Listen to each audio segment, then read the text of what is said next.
or how important are warranties and things like that to you? Reasonably. Okay.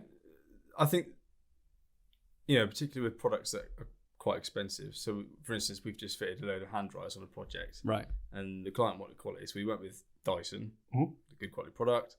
And you get a good warranty with that. So I think, yeah, warranties can be quite important, particularly with like when you go to talk about lighting. Yeah. You know, that can vary massively.